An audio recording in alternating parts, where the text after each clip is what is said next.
The big news in the TM Master Cup Series this weekend is that the officials have finally revealed the teams that will be running the full season in 2012. Only 14 teams will be on the grid full-time next year. That's 28 cars. Those 14 teams, of course, being Owen DeGamo Enterprises, Flash Racing, James Dalton Racing, Gessler Richter Team, Hodges Walter Racing, Cativ Engineering, Majestic Motorsports, the Mitchell & Sons Racing, good to see them back full-time, Power Sting Incorporated, Star Team Nemoto, Team EFR, Team SAR USA, Volpe Racing Team, and Xenos Racing. There could be a 15th team in that mix as well. Scuderia Tutino has insisted that they have enough funding to run the whole season next year. However, the officials denied their application. Tutino's case will be heard after the round of Quebec. We'll have to wait and see how that story unfolds. Dan Mullen is out sick this weekend, so therefore I will pass it off to Scott Bush for the race. Thank you, Lance. Taking the Delano Pole Award would be Chris Johans in the Camelot Racing 64. Packer Carroll could not take the start due to mechanical problems with his Volpe. This would have been his final start of the year. In the meantime, Chris Johans gets a good jump over the Hodges-Walter cars of Adrian Devereaux and Alan Hodges. Devereaux in the 26 slides into second, taking the position from Hodges, his teammate and car owner. Johans comes off of turn 4 and leads the first lap of the race. This race will be the second start for Yevgeny Kuznetsov and the first start for Velan Koumandoros. Koumandoros, who is a regular in the TM Lights, is the first Greek driver to start a TM Master Cup Series race.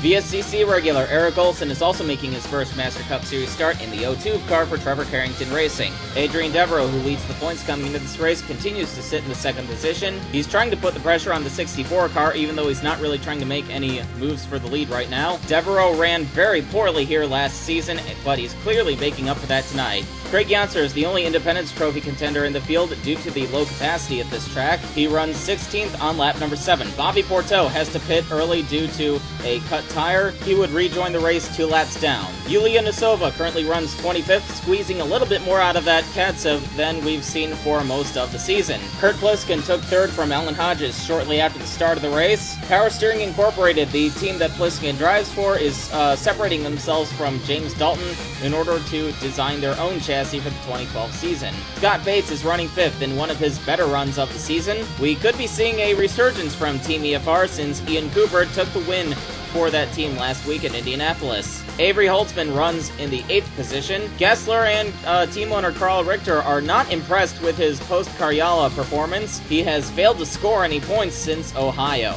Tyson Lautenschlager has blown up in the number 43 Tutino. However, he's going to get more chances with this team as Lautenschlager will be running the Canadian races. Chris Johans still leads on lap number 22 of this 170-lap race. Adrian Devereaux still second. These two have opened up a bit of a lead over Kurt Pliskin, and looking through the field, you see Craig Yonser has worked his way up to 11th. On lap 27, the leaders start catching some of the lap traffic. Velan Koumandoros is not going to make life too easy for Chris Johans. He almost throws the block on the 64. Adrian Devereaux follows Johans through traffic, and we all know how much he loves the lap cars. The leaders get past Dan McKay, and now they go to work on the 24 of Yevgeny Kuznetsov. Jacques Bouvier blows up just after missing the pit entrance. However, he does a pretty good job staying on the outside and letting everybody by. Bouvier has been quite the advocate for clean racing and driver safety, and he's certainly demonstrating that as he tries to stay out of everybody's way. However, at the same time, he is trying to make it back to the pit lane. He holds up Yevgeny Kuznetsov a little bit as he tries to make his way to the inside, and he holds up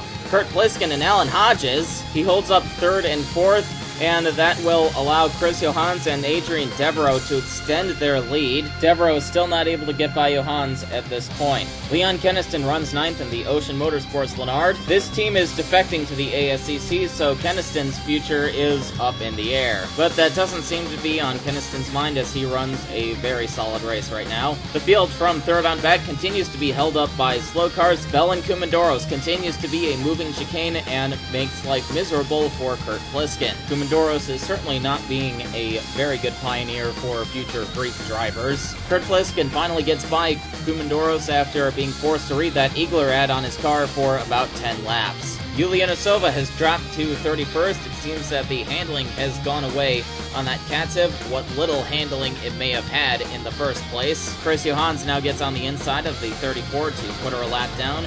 Adrian Devereaux tries to follow suit. The former Karyala Grand Prix winner's night continues to go downhill. Ethan Everett runs in the 12th position, a fantastic showing in the Rick Milligan SAR. Everett has just been completely blowing his teammate Bobby Porteau out of the water, and right now he is doing a very good job holding off Ian Cooper in the 777. Another one of the SARs that is doing a very good job tonight is Tony Durbin, running 5th after Scott Bates starts to slip back a bit. Durbin has had many strong runs this season, but doesn't have the points to back that up. He has usually been taken out of the running by mechanical problems. Arto Kekkonen has lost a cylinder and is about to go a lap down to Chris Johans. Yevgeny Kuznetsov is a few cars in front of Kekkonen, and he is about to go 2 laps down on lap number 52. You see that Arto Kekkonen, even with his dropped cylinder, still has no problems getting by the 24. Kekkonen makes life easy for the leaders, but the car in front of him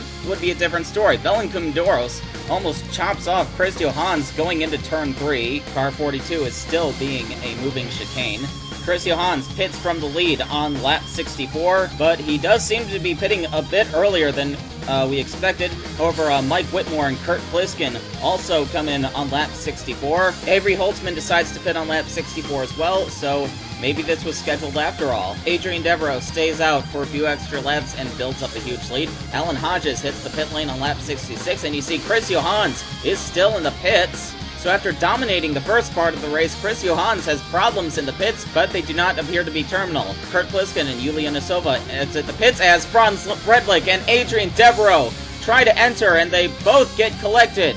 We see a small pileup going into turn 3. Yevgeny Kuznetsov decides to flip over Arto Kekkonen for good measure. Let's take a look at Adrian Devereaux. He commits to entering the pit lane, but how on earth did he not see the 34? Arto Kekkonen gets collected with nowhere to go, and once again, Kuznetsov gets into the side of the 14 car. Devereaux gets going again, but then Kuznetsov gets into Franz Redlich and pushes him into the path of Devereaux. Gasper D'Souza also got collected in the second incident, which really shouldn't have happened. Riding on board with car 24, he commits to the high lane, but that's exactly where the accident is. He shifts to the left, possibly to avoid hitting his teammate, and then into the side of the 94 car, forgetting that Franz Redlich's car is a solid object.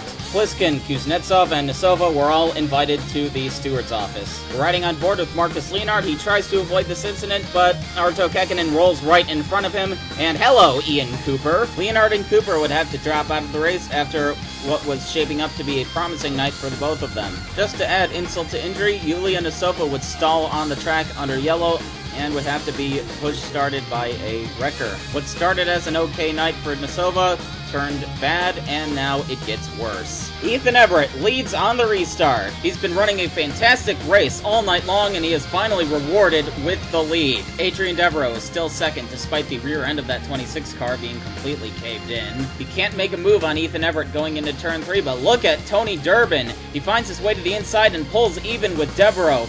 Coming down the front stretch, but he's not done yet. He powers by Ethan Everett for the lead, coming off of turn 2. Durbin got a great restart, and he certainly made the most of it, charging from 3rd to 1st within a lap. And unfortunately, Ethan Everett's going to be held up by Dan McKay and then lose the 2nd spot to Devereaux. The second caution came out not long after the restart. Bobby Porteau in the 15 seems to dump Avery Holtzman for no good reason. Holtzman goes hard into the wall. Bobby Porteau shoots up the track into Leonid Roderick and into the path of Matthias Taub. Both Porteau and Holtzman were a lap down and fighting for the all-important 22nd place. Holtzman would have to drop out of the race and gave an interview laced with expletives, and I can't really blame him. Porteau was called to the steward's office, and rightfully so. Everybody pitted under yellow. Tom Delgado leads on the restart. Delgado, Robert Dorian, Luciano Savaral, and Lewis Kingston only took right side tires, but that doesn't seem to be hurting Delgado too much as he gets a great start. If you look on the left side of your screen, you see that there are only 15 cars left on the lead lap. Leonid Roderick is the last car on the lead lap. But Delgado would eventually get held up by some lap cars, and Ethan Everett wastes no time taking advantage, and he sweeps by the 837 car for the lead. Everett then gets the opportunity to pull away as Lewis Kingston and Tom Delgado battle for the 2nd spot. Now looking back at Lewis Kingston, who won at Road America last year, he has not had too much luck since then, but tonight he is looking to turn that around. Both Inglesby and Juno, which is owned by Inglesby, looked to be winners earlier in the season, but the only real highlight of the year for that company has been Leonid Roderick's victory in Sweden. Behind Kingston, you see Tom Delgado continuing to run in third. This has been one of Delgado's better runs within the last few weeks. The third caution came out on lap number 86.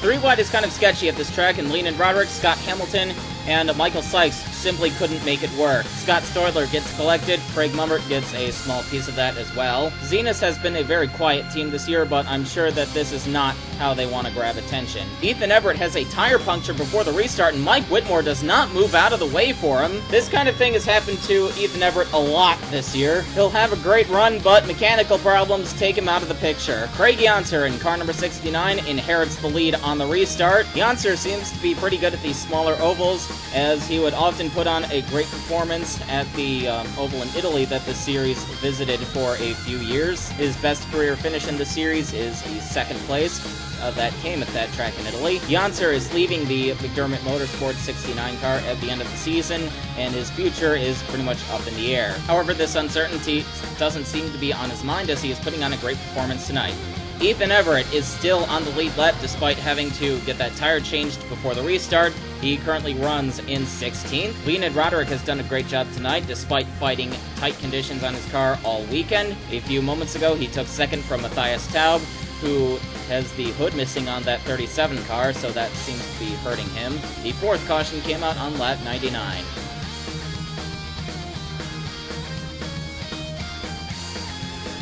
Leon Keniston blows up from the 6th position. He's still in the racing line as traffic is coming. He chops off Lewis Kingston and then slides up into Yulia Nesova. As if Nesova's night wasn't miserable enough already, Scott Hamilton and Tony Durbin also have some damage. Taking a look at Lewis Kingston, and Leon Keniston just turns left right in front of him. Scott Hamilton and Tony Durbin come sliding into this mess. Kingston was having a great run tonight, but he gets taken out of contention by someone else's shenanigans. Zach Dove takes the lead as the majority of the leaders roll the dice on fuel, but then he spins out Chris Johans into the path of Adrian Devereaux. I'm not sure what that was about. We didn't see any kind of problem between Duff and Johans before this. Riding on board with Adrian Devereaux, he's not expecting people to spin cars out in front of him under yellow. Devereaux was absolutely furious over his radio. He was running in second at the time, but he would lose 3 laps in the pits while his crew repaired the car. Duff leads on the restart despite that incident. Matthias Taub moves back up into second with his hoodless car. Craig Mummert is third with Zelda Ashby in fourth. Great runs for both of those drivers so far. Scott Hamilton still runs ninth despite getting into a couple incidents. This has been a very promising night for Hamilton, and then he loses the gearbox on car number 46. Tom Delgado's crew packed the 837 car full of fuel right before the restart. However, we're still not sure if he can make it to the end. Matthias Taub still runs fifth with his heavily damaged Lenard, and Luciano Sabral is in the 6th position. Both Taub and Sabral are going to be looking for new rides at the end of the season. Zelda Ashby, on the other hand, is most likely not going to be looking for a new team. Ashby is coming off of a 5th place finish at Indianapolis, and she currently runs in 4th. She will most likely be back with Owen DeGarmo's team. Zach Duff still leads. Craig Mummert in the red Delano car has taken over the 2nd spot. Mummert has been doing a good job in the 6th car after Woody Watts was injured at Daytona. However, on lap 139, Mummert cuts down a tire. We're not sure why this happened. The team wouldn't say whether or not he ran over any debris or had too much camber put into the car. Zach Duff would surrender the lead to pit with 21 laps to go. Scott Bates in the 88 would inherit the lead of the race. Bates has not won in over a year, and you can bet that he's hoping that his fuel will hold out long enough for him to change that. But Bates can't be too careful because he's got Zelda Ashby breathing down his neck. However, with just 8 laps to go, Bates has to dive into the pits for fuel. Matthias Taub had to pit on the next lap. Luciano Sarvaral made his way up to second, but with 6 laps to go, he had to come in and top off. On that same lap, Ethan Everett has to come into the pits from third. Tough break for Everett after he had that puncture earlier in the race. Zelda Ashby, after inheriting the lead, has to pit with just 5 laps to go. Ashby got her only Team Master Cup Series victory in 2008 at the Estoril circuit, but she's going to have to wait a little bit longer to get her second. And oh, Craig Janser gets into the side of the 55 car while pulling into his pit stall, and we all know how TM Master Cup officials feel about pit lane collisions. As I mentioned earlier, Tom Delgado pulled into the pits right before that last restart so his crew could pack the 837 car full of fuel. It seems that they were gambling on everybody in front of them running out of fuel, and their gamble would pay off as Tom Delgado cruises to his second career victory, becoming the third repeat winner of the season. There was some shenanigans between Chris Johans and Zach Duff on the cooldown lap. Duff spun Johans on an earlier caution, and he still seems to be angry with the 64 for some reason. Matthias Taub gets swept up in this as if his car doesn't have enough damage already. Anyway, Zelda Ashby still pulls off second place despite having to pit with just 5 laps to go. Scott Bates would come back to finish in third. Ethan Everett finishes in the top 5 despite all of his troubles today. Fantastic showing from the 11 team. Craig Janser gets another good result on a short track. Tony Durbin finishes 8th despite getting caught up in a wreck. Matthias Taub finishes 9th despite missing the hood on his car. Taub was the first car 1 lap down. Chris Johans came back to finish 10th and gains 5 bonus points for leading the most laps. Craig Mummert is 11th, which puts both Bolden cars in the points. Yamino Tenchi ran in the top 10 for the early part of the race, but slipped back a little bit. Adrian Devereaux managed to salvage a few points tonight, and Eric Olson, in his TM Master Cup Series debut, scores a point for Trevor Carrington Racing. Now let's look at our point standings. Adrian Devereaux leads by 5 points over Alexis Rainsford, despite Rainsford missing a bunch of races this year. Marcus Leonard is 3rd. Ethan Everett runs 4th, well in championship contention. Tom Delgado makes his way up to 5th. He'll definitely put himself back into the championship hunt if he continues to run this well. Avery Holtzman continues to drop back in the point standings. The Flash Racing teammates of Leonid Roderick and Arto Kekkonen run 8th and 9th, 15 points separating those two. Yamino Tenchi puts both Star Team Namoto cars up inside the top 10. Zelda Ashby's up to 11th. The Team EFR cars of Scott Bates and Ian Cooper are only separated by 1 point. Cooper is 14th despite only running 3 races so far this season. Zach Duff is 16th with 176 points, but I don't expect it to remain that way for too much longer.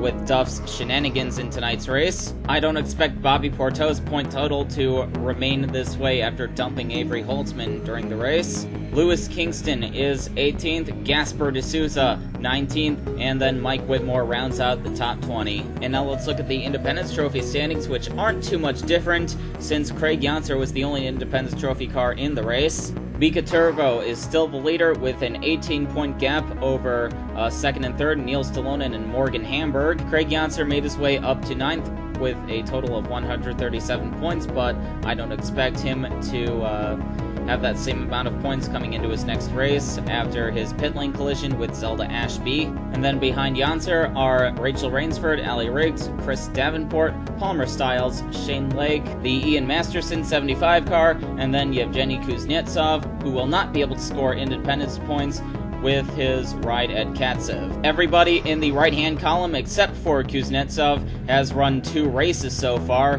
so it'll be interesting to see what they could possibly pull off in their remaining races.